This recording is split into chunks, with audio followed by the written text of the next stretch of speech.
Jaya Radha Madhava Kunja Bihari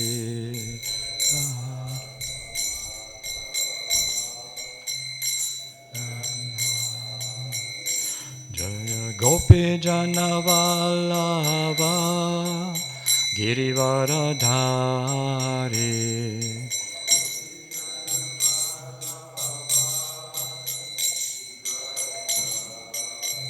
Yashodanandana Vraja Janaranjana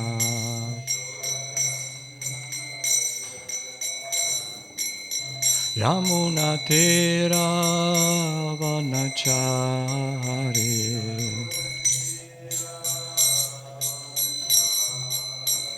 Jayo Radha Madhava Kunja Bihari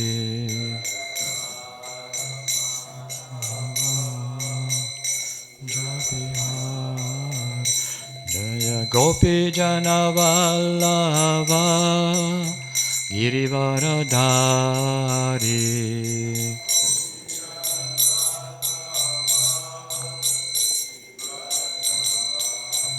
Yashodanandana Vraja Janaranjana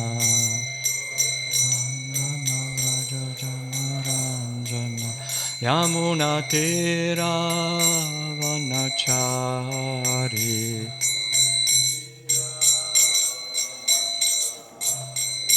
Jayo Radha Madhava Kunja Bihari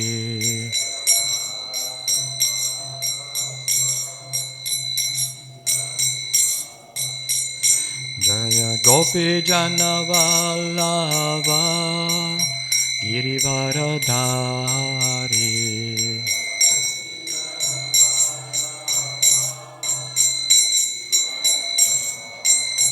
Yashodanandana Vraja Janaranjana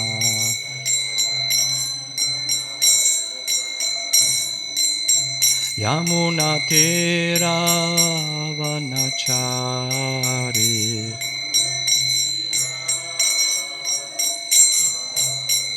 Jayo Radha Madhava Kunja Bihari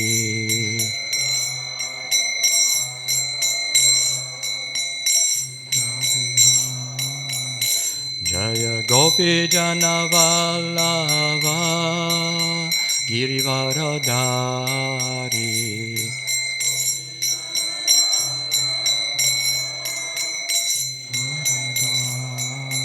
Yashodanandana Vraja Janaranjana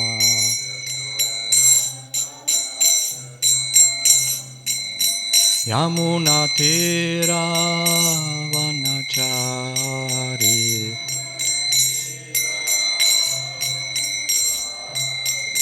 Hare Krishna Krishna Krishna Hare Hare Hare Rama Rama Rama Hare Hare Hare Krishna Krishna Krishna Hare Hare Hare Rama Rama Rama Hare Hare Hare Krishna Krishna Krishna Hare Hare Hare Rama Rama Rama Hare Hare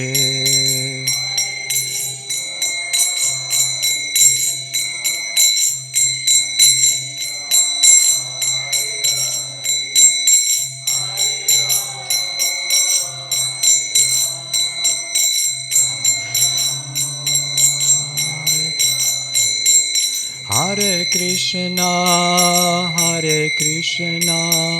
Krishna Krishna Hare Hare Hare Rama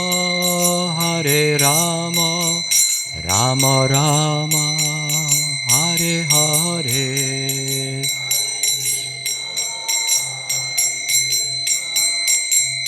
Krishna, Hare Hare, Hare Rama, Hare Rama, Rama Rama, Hare Hare, Nitai Gora Hari Bol, Hari Bol, Hari Bol, Nitai Gora Hari Bol, Hari Bol, Hari Bol, Nitai Gora Hari Bol, Jaya Prabhupada, Jaya Prabhupada, Jaya Prabhupada, Jaya Prabhupada.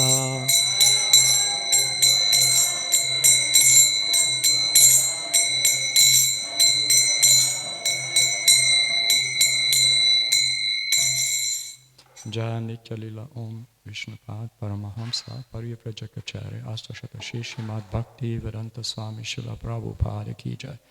Jaya Nitya Lila Om Vishnupad Paramahamsa Parivrajacharya Astashata Shri Srimad Bhakti Siddhanta Saraswati Goswami Prabhupada Ki Jai. Ananta Koti Vaishnava Vrinda Ki Jai.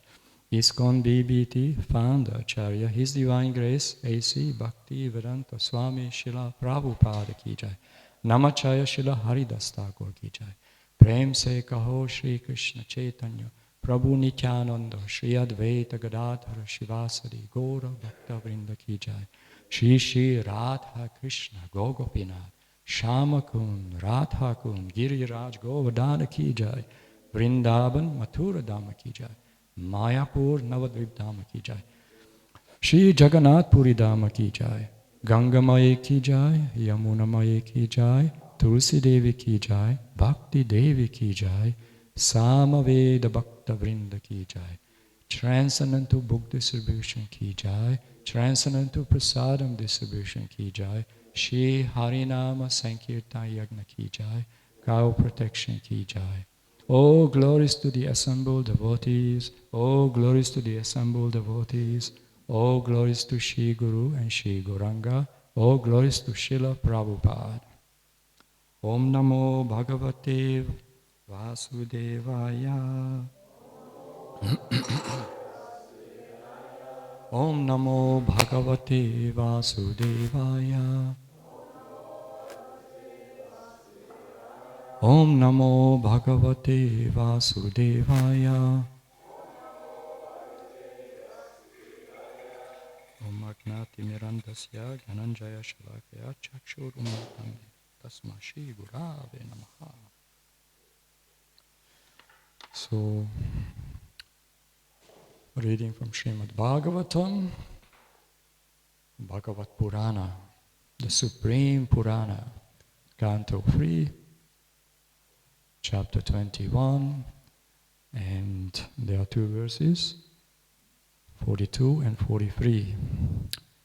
Kadamba Chapaka Shoka Karanja Bakula Shanai Kunda Mandara Kutajas Chuta Poter Alankritam Karandavai Palavair Hamsai Kurarai Jala Kokutaya Sarashash Chakravakascha Chakorarval Gukujitam Kadamba Champaka Shoka Karanja Bakula Shanai Kunda Mandara Kutajas Chuta Poter Alankritam Karandavai Palavar Hamsai Urarai Jalakukutai Sarashash Chakravakascha Chakorar Vakukujitam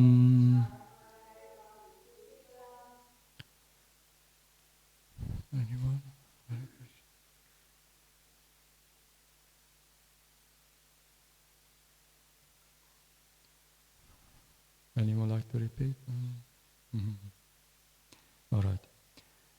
Kadamba, Kadamba flowers. Champaka, Champaka flowers. Ashoka, Ashoka flowers. Karanja, Karanja flowers. Bakula, Bakula flowers. Asanai, by asana trees. Kunda, Kunda. Mandara, Mandara. Kutajai, by Kutaja trees. Chutapotai, by young mango trees. Alankritam, adorned. Karandadavai, by Karandava ducks. Plavai, by plovers. Hamsai, by swans. Kurarai, by ospreys. Jalakukutai, waterfowl. Sarasai, by cranes. Chakravakai, Chakravaka birds. Cha, and. Chakurai, by Chakura birds. Valgu, pleasing. Kujitam, vibration of birds' sounds. Translation and purport by His Divine Grace A.C. Bhakti Vedanta Swami Srila Prabhupada. Lake Bindu Sarovara was adorned by flowering trees such as Kadamba, Champaka, Ashoka, Karanja, Bakula, Asana, Kunda, Mandara, Kutaja, and young mango trees. The air was filled with the pleasing notes of Karandava ducks, plovers, swans, ospreys, waterfowls, cranes, chakravakas, and chakoras. Please repeat. Lake Bindu Sarovara was adorned by flowering trees such as Kadamba, Champaka, Ashoka, Karanja, Bakula, Asana, Kunda, Mandara, Kutaja, and young mango trees. The air was filled with the pleasing notes of Karandava ducks, plovers, swans, ospreys, waterfowl, cranes, chakravakas, and chakoras. Purport. For most of the trees, flowers, fruits, and birds mentioned here as surrounding Bindu Sarovara Lake, English synonyms cannot be found. All the trees mentioned are very pious in that they produce a nice aromatic flower such as Champaka, Kadamba, and Bakula. The sweet sounds of waterfowl and cranes made the surrounding area as pleasant as possible and created a very suitable spiritual atmosphere. It's a very short purport. I made a few notes for myself. Just obviously, this chapter continues the description of Bindu Sarovara Lake, which is, as if you remember the previous verses and purports, Bindu Sarovara is a very sacred site in the state of Gujarat in India. There was a place where Kadama Muni was in a great meditation performed his yogic tapasya. He was a great yogi, more than just a yogi. He was a transcendentalist. He was a great bhakti yogi, actually. He was a great devotee of Lord Narayan, Lord Krishna. And sometimes great personalities, especially amongst the devas and devis, like Lord Brahma, Lord Shiva, they're very impressed by the great austerities of great devotees. And often they appear and bless the devotee, give them some benediction. But there's also the asuras who also perform tapasya for malicious reasons. The asuras, the demonic. They also have an intention to lord it over the material world, as we can see from Lord Ravana, who was worshipping Lord Shiva, Hiranyakashipu, who was adoring Lord Brahma. So sometimes even asuras, powerful demoniac personalities, extraordinary demons, obviously. I mean, we call them demons. Technical name is asura, who actually, the difference between the asuras and asuras, that the asuras are the devotees who accept the supremacy of the Parama Ishwar, the Supreme Personality of Godhead, is the cause of all causes, Sarva Karana Karanam. So they accept his supreme control, his supreme authority, and they surrender. They live their life in that mood of devotion, spirit of devotion, and surrender. We can see that the great devas, devis, are great devotees. Lord Shiva is the topmost devotee. He's a great personality, so Lord Brahma and many others. So they are the devotees. So the deva means also devotee, demigod, a very powerful personality. They have the administrative positions, posts in the universe, like Indra, Vayu, Agni, the fire god, the wind god, great personalities, the moon god, Chandra, Surya. So they're taking positions and they're accepting the supreme control, the supreme personality of Godhead. They're not envious.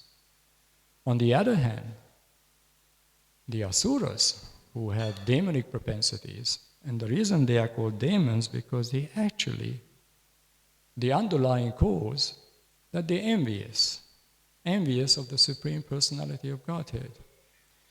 For example, Lord, in the pastimes of Lord Ramachandra, Ravana was a very powerful personality, not only a mystic, but also a great learned Brahmana by birth. He was scholarly in the Vedic teachings, well known, but in spite of his birth as a Brahmana, he was envious of the Supreme Personality of Godhead. Therefore, he was classified as a demon. One devotee asked Srila Prabhupada, how come these personalities like Hiranyaksha, Hiranyakashipu, and Ravana, they were so learned in the Vedic teachings, in the Vedic culture, and civilization, and they even acknowledge that there is such a person as a Supreme Narayan, Lord Vishnu. But still, they were envying him. Therefore, they were classified as asuras. So, a devotee is not envious. So, obviously, when we're realizing our position as eternal servants of the Supreme Personality of Godhead, we're working on purifying our consciousness, purifying our heart, and particularly giving up envy. Envy is the root cause of all problems. That's one of the main reasons we are here actually in the material world, because we envied Krishna, the supreme enjoyer, the Mahapurusha. We actually meant to love him and serve him, worship him, and that's our perfection, that's our happiness. Anandamaye, we are pleasure seekers, happiness seekers. So when we're giving ourselves to Krishna with love and devotion, in a humble service attitude, then we feel that connection with him, that love. But if we don't, then we rather accumulate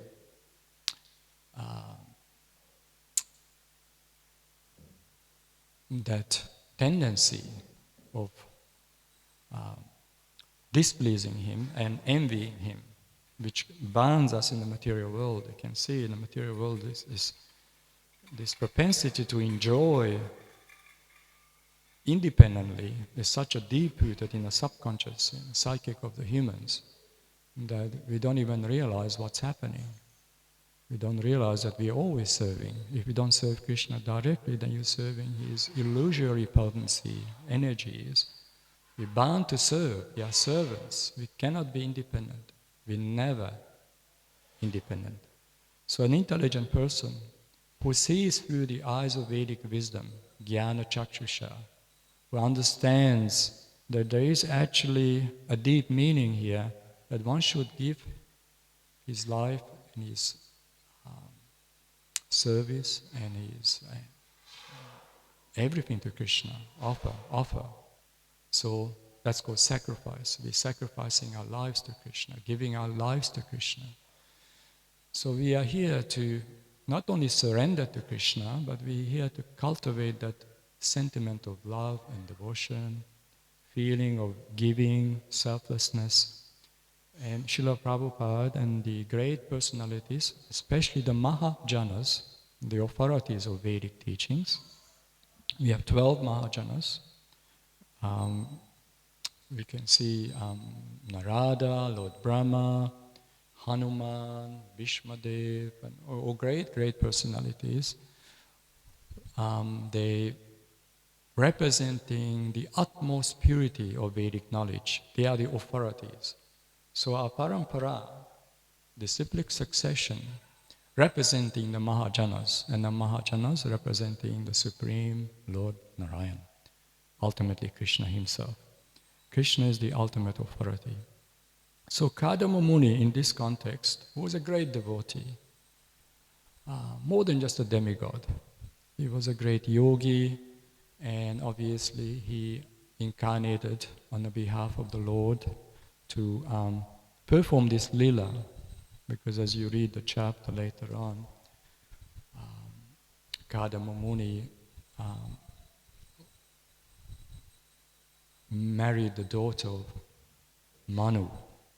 Manu, see, again, there's a fair bit of introduction to that. Swayam Bona Manu at these particular times. So there are many Manus, and they are the ultimately they are the authorities of mankind. So they establishing the laws called Manu Samhita, the codes of living, the codes of morality, the codes of ethics, like how human civilization should conduct itself. And the great Raja Rishis, emperors, they were very faithful to Manu Samhita. You can see the laws of Vedic culture was very particular. Sometimes you can see even Srila Bhaktisaranta or Srila Prabhupada, great acharyas in our line, quoting Manu Samhita to make a philosophical point that human civilization meant to follow certain codes and always in a mood of accepting the authority of the Supreme Personality of Godhead. So Kadama Muni was in deep meditation, great yogi, very powerful yogi. He had mystic siddhis. Mystic siddhi means that they perfected their meditation and they had powers, which is extraordinary, difficult for us to comprehend in Kali Yuga what that means, because they could manipulate dimensions, higher dimensions. They could manipulate the Mahabhutas, the 5 elements, subtle elements. They could travel to other universes within the moments. They had all kinds of powers. We call mystic powers in simple language. Mystic powers that we cannot really comprehend with our sense perception. Although there's a reason, our Vedas explain, there are the mystic powers based on a power by which one can manipulate these elements. So they're not subjected to the gross elements like we are, see? They're very much in a physical condition here. But the yogis rise above all that. They can manipulate things. But of course, the real yogis are devotees. Any other yogi, so-called yogi, may have some powers to some extent, but ultimately the real yogis are devotees, like Kadama Muni. And many other examples, actually. The great munis, Vasistha Muni, if you look at Mahabharata, the great personalities, great yogis, munis, rishis, and many different names for it. Rishi, very saintly personalities. So Kadama Muni meditated on the Supreme Lord Narayan. And Manu was so pleased with his tapasya and devotion and following the mystic yoga process that requested him to marry his daughter Devauti. And she was a great devotee also. Although Kadama Muni was determined to stay on the path of meditation, the path of renunciation, but because he accepted the authority of Lord Brahma and Manu, he could understand that Krishna, Lord Narayan, has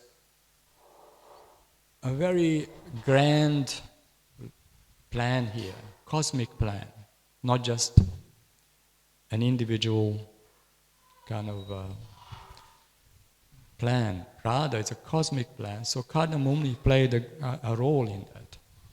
And as we read the chapters later on, Kadama Muni and Devauti had a son. And who's that son? A great personality.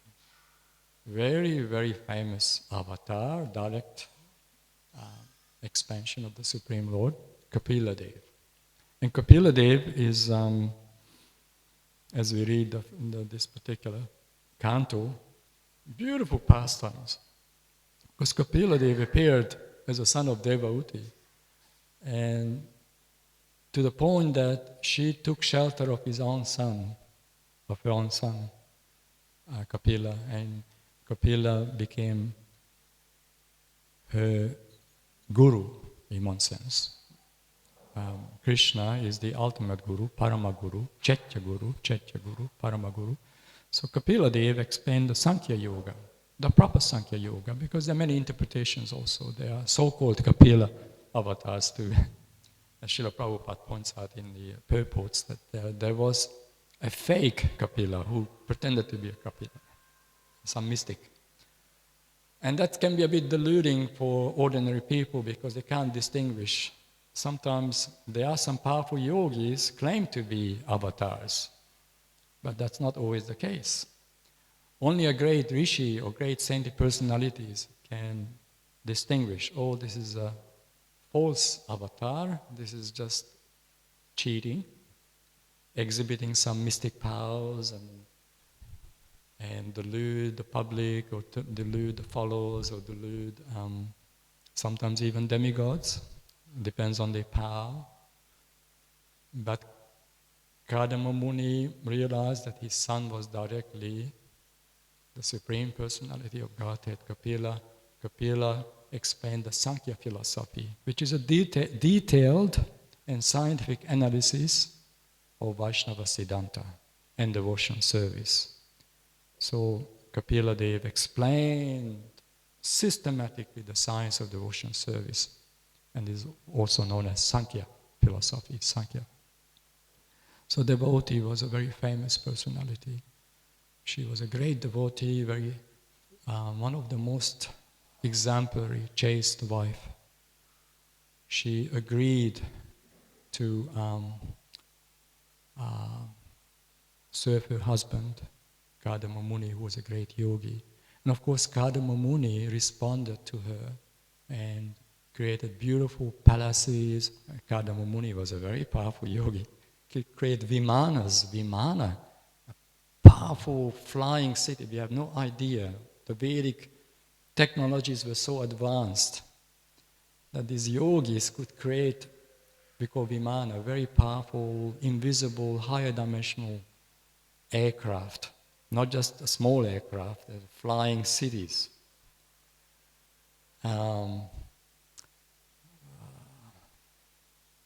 Nowadays, people researching the Vedas, some of the Puranas about these details, and the Vimanas as a technological aspect of the Vedic, more like the machines and the aircrafts, and so Kadama Muni was expert creating all these flying objects.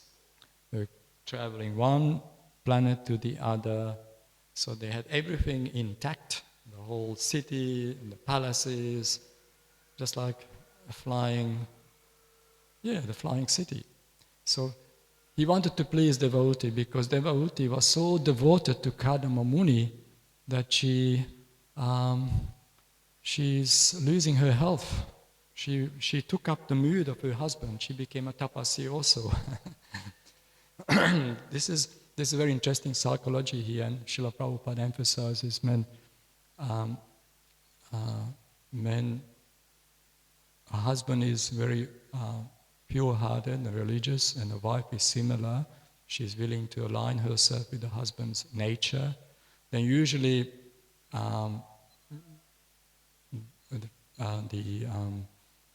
the result is very successful and very, I would say, attracts all good fortune.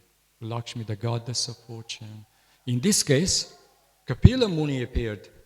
Kapila, the incarnation of the Supreme Personality of Godhead, appeared.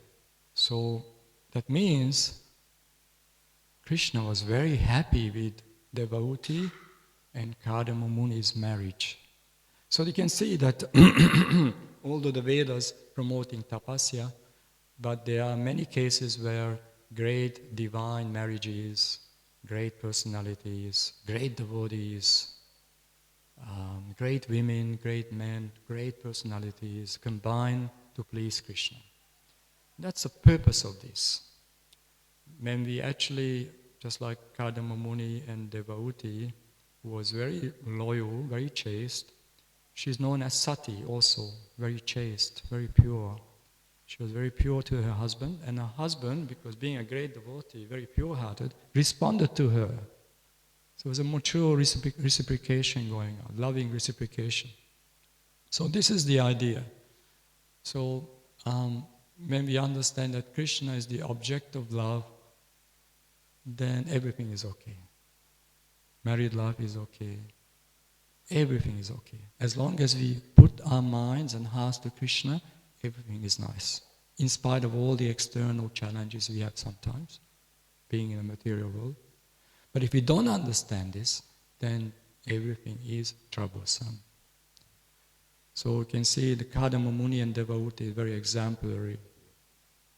And so Lord Vishnu was so pleased with Kadama Muni, with his devotion, with tapasya. So he appeared to Kadama Muni, and tears, out of ecstasy.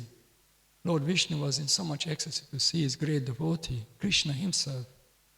He was so affected by Kadama Muni that tears rolling down, and those teardrops fell on the earthly Bharatavash in the state of Gujarat in India. There's a beautiful lake near Saraswati River. That's why called Bindu means tears. Sarovara, Saraswati basically. Bindu Sarovara. It's a very beautiful lake, and it's not different from Vishnu, according to the Shastras. That lake is not different. Yeah, thank you, Prabhu. So it's not different from the Shastras. Thank you, Prabhu. So many devotees, I never had the chance to visit Bindu Sarovar, but I'm sure many devotees visited in the past. Very beautiful, serene lake, very pure, and just like Ganga, Ganga Devi, Mother Ganga, goddess of fortune, she's coming down from the toe of Lord Vishnu, from Vaikuntha. So not different from Lord Vishnu. Similarly, Bindu Sarovara comes from the tears of Lord Vishnu, not different from Lord Vishnu. So great devotees visit these sites. But interesting in this purport, that the atmosphere was very serene, very calm, very pure. And you see all these birds. Srila Prabhupada even says in the purport, there's no English translation for them. They're out of this world, see.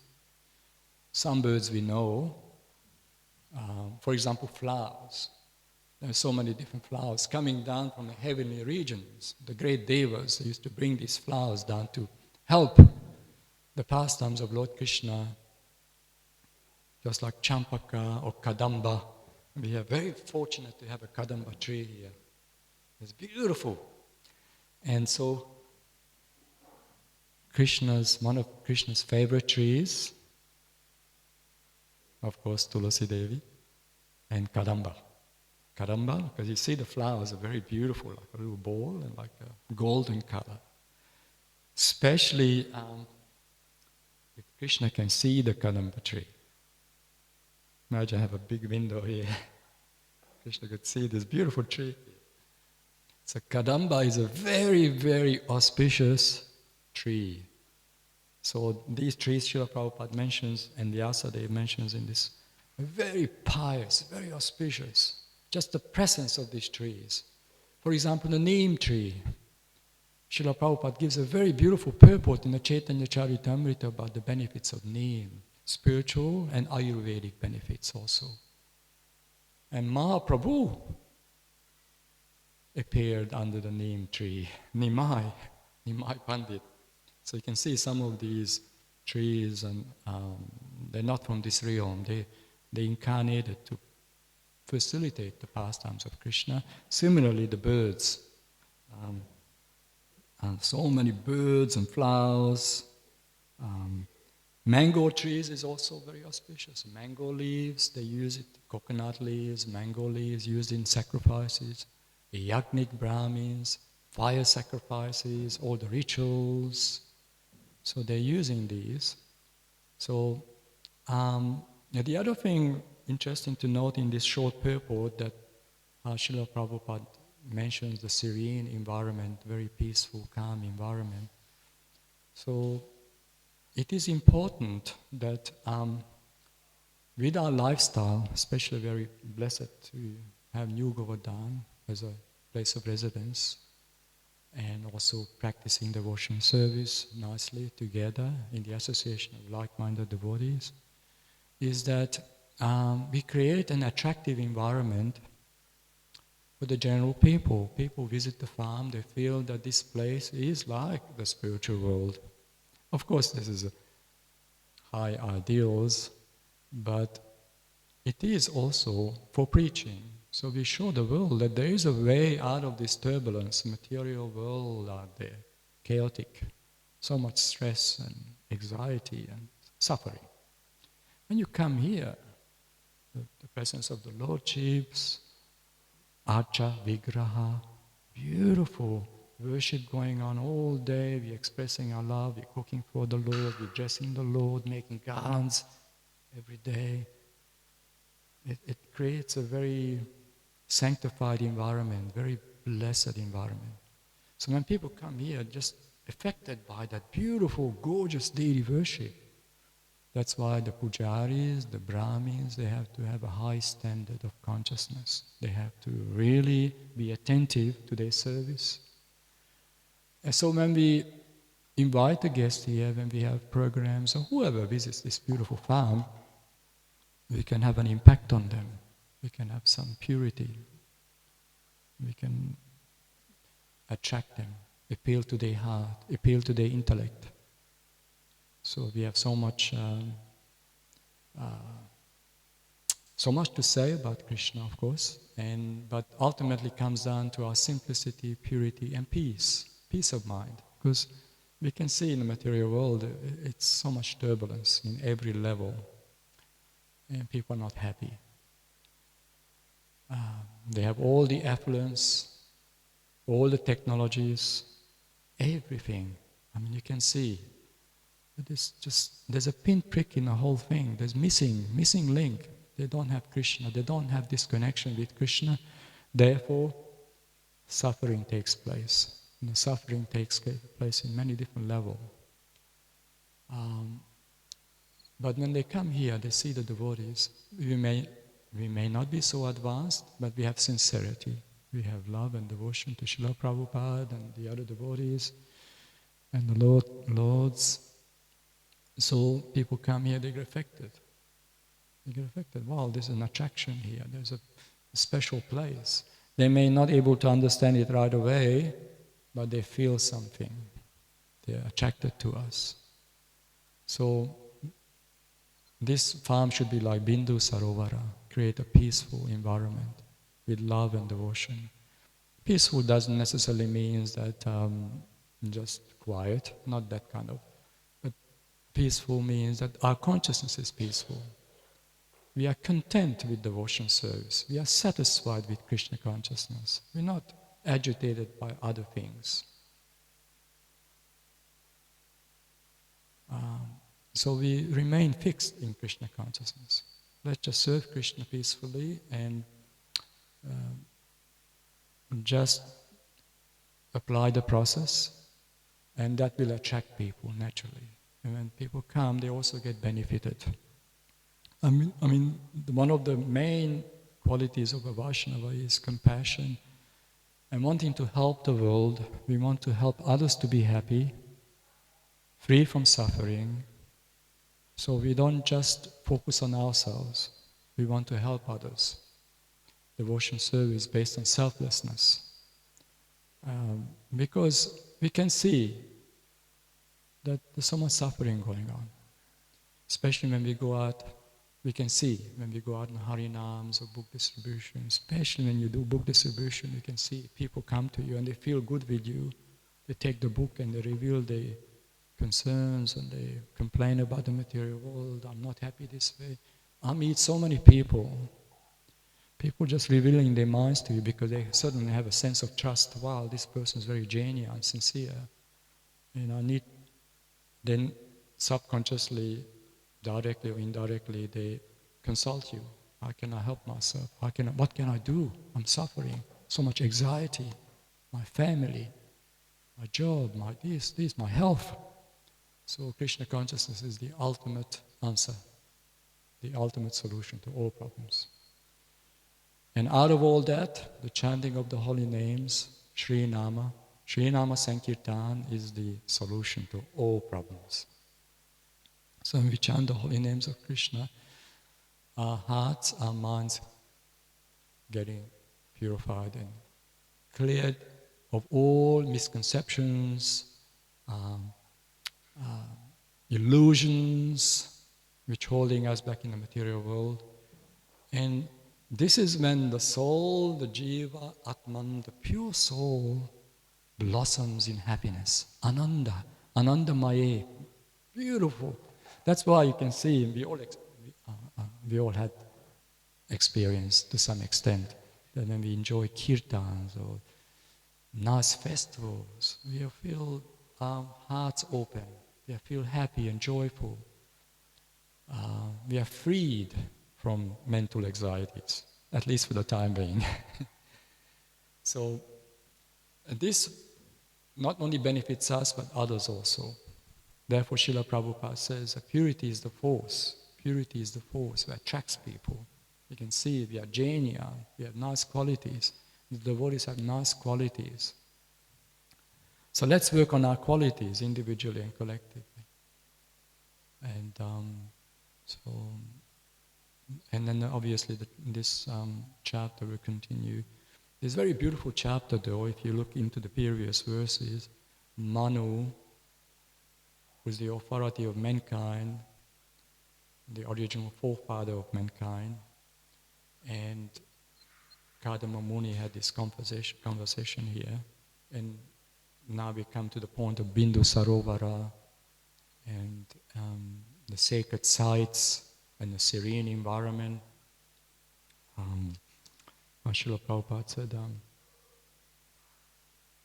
the sweet sounds of waterfowl and cranes made the surrounding area as pleasant as possible and created a very suitable spiritual atmosphere. So you can see, as we study Srila Prabhupada's teachings, not only his purports, but morning walk conversations, room conversations, Srila Prabhupada emphasized, encouraged the devotees to set up the farms and temples to be a very attractive place. Not only for our own benefit, but like I said earlier, that it attracts the minds of people, because really this is the only way we can bring them out of that anxiety. Scriptural knowledge and theory, very nice, but they're not necessarily attracted to that. Most people are not intellectually inclined. They're sensually inclined, not necessarily intellectually inclined. So they're not necessarily analyzing the philosophy as it is. The only thing they can do is feel things. They feel us, our genuine qualities, our love and friendships and kindness. That's why a Vaishnava, a pure Vaishnava, has 26 qualities, noble qualities. It's got all these beautiful qualities, mentioned in the Nectar of Devotion, by the way. And so we're working on that. And by chanting regularly in the association of devotees, we gradually raise our consciousness and our love and devotion to Krishna. So Srila Prabhupada established a regular program here. I mean, a morning program, evening program, reading together. I find that reading together is very effective, you know. And often the boys come to my room down at the ashram and we read, pass the books around and read. It's so effective because every now and then there's a few questions popping in and we just read Srila Prabhupada's books. Even just a sound vibration is so purifying. Not to speak of any technical questions or answers. So very important, the association of devotees. Just be in the association of devotees and you can't go wrong. And Krishna will help us. And is there any questions or comments in this? Hare Krishna. It's a very short purport, but it's sort of connecting to the rest of the previous chapters. Bindu Sarovara, beautiful lake, serene environment, attractive. Bindu Sarovara is really a very sacred site, not different from Lord Vishnu. And Kadama Muni is a great devotee, and devotee, great wife. Extraordinary devotees.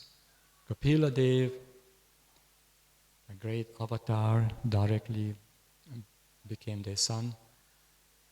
So you can see sometimes Krishna is so pleased that he becomes a son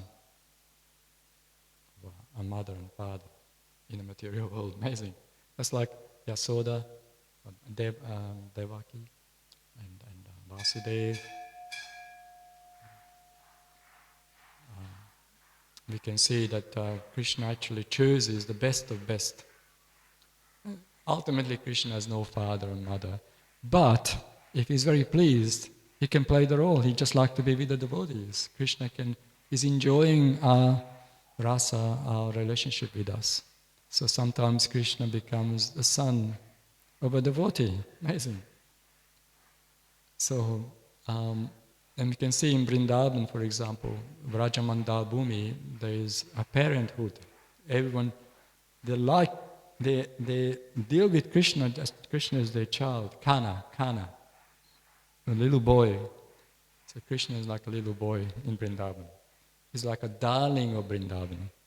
So you can see that Krishna takes those positions, apparently inferior positions, because of love. Krishna likes that loving dealings with the devotees. He can be anything. He is the supreme authority, the supreme personality of Godhead. At the same time, he can be a child. He can be anything. As long as you love Krishna, he'll be there for you in some form. So it's a very beautiful way to see Krishna is our beloved object.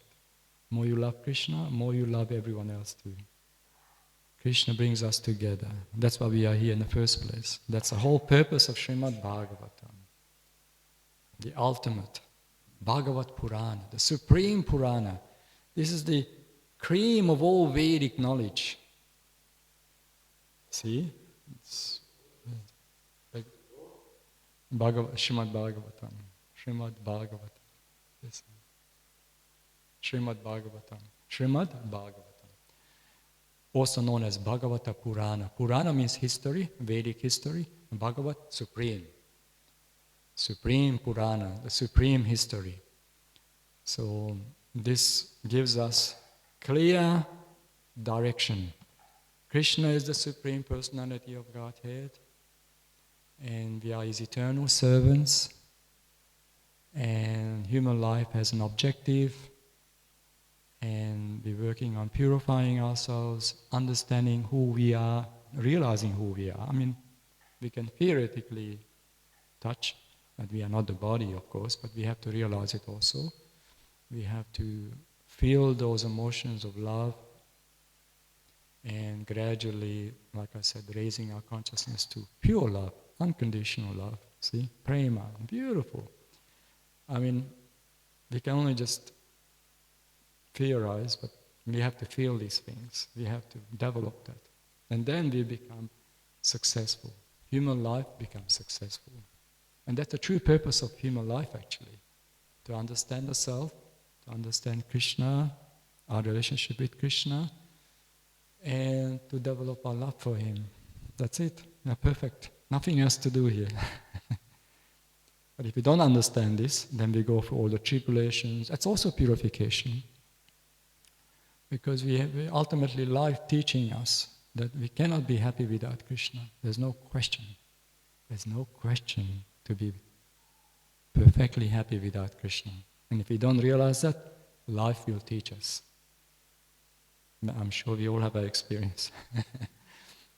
And, we don't have to accept that, life will teach you. It's just the way it is. The material world is a material world. It's a foreign environment. So we're having a journey, a human journey, collective and individual journey also.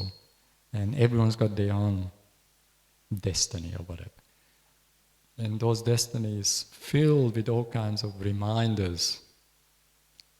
Suffering is our creation, not Krishna. Krishna is not punishing us, we're punishing ourselves. Because our choices, misuse of our free will, ignorance. So we're ignorant, obviously we misuse our free will. And Krishna is not interfering our free will.